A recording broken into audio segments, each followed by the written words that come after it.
Di dalam forex trading, ada yang namanya proximal dan distal line. Apa itu dan bagaimana cara menggambarnya di chart? Yuk kita bahas.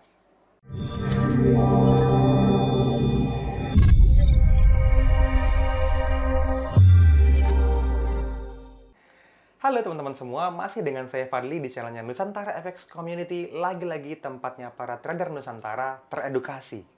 Di channel ini teman-teman bisa banyak hal yang teman-teman pelajarin dan teman-teman bisa masuk ke menu playlist tuh untuk dapetin semua edukasinya secara berurutan. Ada nomor 1, 2, 3, 4, dan seterusnya. Tonton yang kira-kira teman-teman butuhin lebih awal. Di video kali ini berasal dari banyak training yang kita lakukan dan ternyata sangat banyak orang yang tidak mengerti bagaimana cara menggaris area tanpa auto UFO. Kenapa? Karena auto UFO ya tadi berbayar kan ya, dan mungkin banyak orang berpikir belum worth it kalau $34 per bulan harus dibayar untuk teman-teman bisa mendapatkan area secara otomatis. Nah, teman-teman juga mungkin bingung. Beberapa bertanya ke saya, "Mas, areanya daerahnya udah ngerti. Terus proximal sama distal itu apa sih? Terus gimana cara nggambarnya? Kalau misalnya kita narik dari body atau dari wick ya, dan seterusnya, sehingga saya kayaknya perlu bikin satu video deh. Video ini buat teman-teman semua. Untuk lebih lengkapnya, saya akan ajak lagi teman saya ya. Yuk kita ajak. Nah, ini dia teman saya lagi. Whiteboard yang menemani saya kapanpun saya mau mengedukasi yang agak-agak teknikal buat teman-teman semua ya. Nah, kita lagi ngomongin tentang proximal dan distal. Teman-teman perlu tahu dulu tulisannya deh ya. Mungkin ada yang belum pernah tahu, baru denger-denger aja. Ada yang namanya proximal, proximal gitu ya. Proximal itu adalah garis yang lebih dekat dengan harga. Dan ada yang namanya distal, teman-teman. Distal ini adalah garis yang lebih jauh dengan harga. Maksudnya gimana, Mas? Saya kasih contoh misalnya kalau kita bikin sebuah chart. Contoh ya, teman-teman lihat di sini chartnya misalnya ini naik, trennya terus turun lagi, terus naik, dan seterusnya seperti itu. Nah, ini anggaplah sebuah chart. Dan teman-teman perlu menggambar sebuah area yang menarik untuk teman-teman transaksikan, kan gitu ya. Anggap nih misalnya di sini EMA 200 misalnya. Terus teman-teman juga pakai auto climate misalnya gitu ya. Dan teman-teman juga menggunakan apa lagi di sini? Trading view. Nah, terus gimana cara kita menentukan di mana garis proximal dan distalnya? Gini teman-teman, ini bentuk chartnya memang tidak real seperti chart candlestick yang teman-teman biasa lihat. Tapi saya mau teman-teman dapetin mindsetnya dulu di awal. Gini, kalau misalnya kita menggambar sebuah area, tentunya teman-teman harus menentukan trennya dulu, ya kan? Saya sengaja nih bolak-balik, biasa biar kelihatan. Ya. Biasanya kita menentukan trennya dulu. Kalau dengan EMA 200 ya, EMA periode 200, maka teman-teman bisa melihat areanya adalah area buy kalau misalnya seperti ini. Kenapa area buy? Karena candle terakhir close-nya di atas EMA 200. Sesimpel itu. Oke, setelah kita memutuskan untuk buy karena trennya lagi up. Nah, yang menarik yang banyak teman-teman belum tahu adalah kita punya yang namanya auto climate tools. Tools yang bikin teman-teman semua bisa tahu bukan hanya trennya yang lagi up, tapi seberapa lama tren itu masih akan berlanjut. Nah, ini yang mahal. Kenapa menurut saya mahal? Karena gini, kalau trennya lagi up, tapi sudah sangat tinggi harganya, terus teman-teman akan beli di harga yang terlalu mahal. EMA 200-nya sudah benar, teman-teman nyari buy, tapi kalau buy di harga yang sangat mahal, itu namanya kemahalan belinya, kan gitu. Kita pengen jual kalau di harga mahal. Nah, terus gimana dong, Mas? Ya, makanya teman-teman pakai yang namanya auto climate. Ya, teman-teman cari tahu deh, cek di nfcvip.net/komunitas, WhatsApp aja salah satu adminnya. Saya udah siapin 7 atau 8 orang admin. Ya, mudah-mudahan itu bisa lebih fast respon buat teman-teman semua, instead of 1-2 orang. Nah, kita ngomongin tentang proximal dan distal. Jadi, teman-teman gini, kalau misalnya ini adalah harga terakhir teman-teman close area. Lalu teman-teman bikin di sini contohnya. Oke, ini misalnya candle bentuknya begini. Nah, ini kita sebut sebagai buy area. Nah, yang perlu teman-teman tahu, proximal itu yang ini, teman-teman. Kelihatan nggak ya? Kecil banget nggak sih? Ini P ini yang atas ya, huruf P yang atas. Ini adalah garis proximal buat teman-teman semua. Nah, ini adalah distal. Kenapa disebut distal? Karena dia lebih jauh dari harga. Jadi ada distance-nya, ada jaraknya. Distalnya lebih jauh dibanding proximalnya. Nah, ini adalah garis yang teman-teman biasanya temuin di chart ketika teman-teman melihat plannya NFC atau NFC VIP lah gitu ya. Bedanya kalau NFC publik kan satu. Kalau VIP akan sangat banyak contoh tuh proximal dan distal yang teman-teman bisa dapetin sehingga teman-teman bisa lebih cepat proses belajarnya. Nah, yang perlu teman-teman tahu, ketika teman-teman gambar proximal dan distal, bukan hanya dua hal ini aja yang teman-teman bisa dapetin. Yang pertama, teman-teman pentingnya, teman-teman bisa mengerti kalau area buy ini, teman-teman, ini di time frame berapa dulu. Nah, gini, ada yang namanya time frame lebih H4 ke bawah, lebih kecil gimana? Lebih kecil itu gini. Nah, H4 lebih kecil ya, lebih kecil dari H4. Berarti apa? Misalnya H1 atau misalnya M15 misalnya dan lain-lain.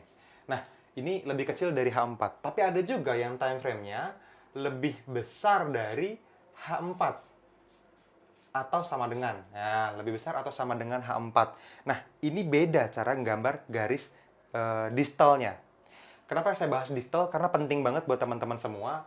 Kita punya yang namanya entry, kita punya yang namanya stop, kita punya yang namanya target. Entry ini pending ordernya teman-teman semua. Tapi stop ini adalah stop loss-nya teman-teman semua.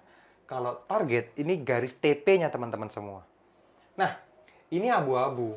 Teman-teman boleh entry di tengah area, boleh di garis proximalnya juga boleh, bebas di mana aja. Target juga abu-abu. Teman-teman boleh ambil TP1, boleh ambil TP2, boleh ambil TP3, dan seterusnya TP5, dan boleh juga. Tapi berapa aja boleh teman-teman ambil. Bisa dinego. Tapi untuk distal nggak bisa dinego teman-teman. Yang namanya stop loss, ini kaku. Ini non-negotiable. Oke? Dan jaraknya harus dilebihin sedikit dari garis distal. Nah, jadi ini yang terjadi. Kalau teman-teman mungkin pertama pernah bingung, Mas, udah ada proximal dan distalnya, tapi kok ada garis merahnya yang lebih rendah dari garis buy-nya. Biasanya di sini nih, set ada nih. Yo, udah mau habis. Oke. Nah, ini biasanya garisnya lebih beberapa pips. Nah, yang perlu teman-teman tahu, ini adalah buffer zone. Jadi jarak ini nih buffer zone namanya. Jarak antara distal dan stop loss yang sebenarnya yang teman-teman harus tempatkan. Terus cara ngitungnya gimana, Mas? Nah, ngitungnya simple, teman-teman hanya perlu menambahkan 5 pips kalau teman-teman buy, atau menambahkan lebih jauh 7 pips kalau teman-teman sell. Oke, jadi kalau buy, teman-teman hanya perlu minusin 5 lah, bukan ditambah lah ya, karena dia turun ke bawah lebih jauh 5 pips. Ya. Tapi kalau misalnya teman-teman sell ya, teman-teman sell gitu ya, teman-teman hanya perlu menambah 7 pips saja ke dalam harga. Misalnya ternyata di sini ada sell area menarik nih misalnya. Di sini harganya turun atau di sini deh. Misalnya ini sell area gitu, anggaplah ya. Nah, distalnya tuh kan di sini teman-teman. Stop loss-nya kan di sini. Nih. Nah, ini yang perlu teman-teman tambahin 7 pips gitu. Kalau teman-teman pengen tahu lebih detail, ikutin lagi deh live trading kita. Kenapa? Karena live trading itu teman-teman akan melihat secara langsung, secara live, apa yang akan teman-teman lihat di dalam sebuah chart. Kenapa saya nggak pakai chart secara live di sini? Karena udah nggak valid lagi kapanpun teman-teman lihat. Kalau teman-teman ngelihatnya udah hari yang beda, bulan yang beda, apalagi tahun yang beda gitu ya. Jadi teman-teman hanya perlu memahami teori ini saja. Prakteknya kita akan live trading bareng-bareng teman-teman. Saya akan bikin live trading seminggu sekali minimal buat teman-teman publik. Buat teman-teman yang free dapetin konten dari YouTube-nya Nusantara Efek Community. Kenapa? Karena lagi-lagi saya pengen teman-teman semua mengerti dengan sangat jelas. Ada banyak hal yang perlu teman-teman pahamin. Tapi sedikit demi sedikit teman-teman bisa menyatukan puzzle-nya. Oke? Namun sekali lagi, puzzle yang sangat lengkap dan terstruktur ini memang di dalam grup mentoring. Baik itu Forex First Class, mentoring NFC VIP, apalagi ke Survival to Mastery-nya Mas Dwi Nanggara tuh. Itu udah lengkap banget sampai 30 hari. Kalau Forex First Class itu 3 minggu. Mentoring private sama saya. Dan beberapa senior trader lainnya gitu ya. Tapi kalau untuk ngomongin tentang bagaimana cara menemukan areanya, nah ini yang perlu waktu. Teman-teman nggak bisa dalam satu video seperti ini saya jelaskan. Gitu. Oke? Saya hanya perlu garis bawah ini aja teman-teman. Silahkan tambahkan ruang gerak. Kalau misalnya teman-teman menggambar sebuah area di bawah H4 yang ini tadi. Tapi kalau misalnya teman-teman mendapatkan areanya H4 atau lebih besar dari H4, teman-teman hanya perlu menambahkan 10% dari ATR daily. ATR itu apa, Mas? ATR itu average true range. Jadi rata-rata volatilitas sebuah harga setiap hari di candle daily. ya, sampai kapan? 14 hari ke belakang. ATR-nya ATR 14. Nah, kalau misalnya teman-teman contoh, teman-teman trading di GBP NZD misalnya, atau GBP USD deh, GU kan gampang ya. Terus daily ATR-nya itu let's say misalnya 120 pips. Maka teman-teman ambil 12 pips. Untuk tambahan buffer zone-nya, bukan 5 atau 7 lagi, tapi 12 gitu. Kenapa? Karena H4 areanya biasanya lebar-lebar.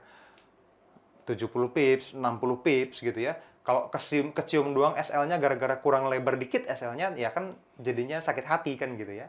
Makanya teman-teman perlu tambahkan 10% dari ATR daily buat teman-teman bisa dapetin ruang gerak lebih banyak untuk stop loss-nya. Oke? Oke teman-teman, itu aja dari saya. Kalau teman-teman masih bingung, lagi-lagi silahkan komentar di bawah video ini. Dan teman-teman subscribe channelnya ya, supaya teman-teman bisa tahu kalau kita upload video baru. Kita akan sangat-sangat banyak memberikan edukasi di masa depan. Dan teman-teman perlu tahu lebih cepat dengan cara dapetin notifikasi. Gimana caranya bisa dapat notifikasi? Ya subscribe. Tuh tombol merah yang ada di bawah ya. Oke, itu aja teman-teman. Thank you. Sampai ketemu di video-video berikutnya. Dadah.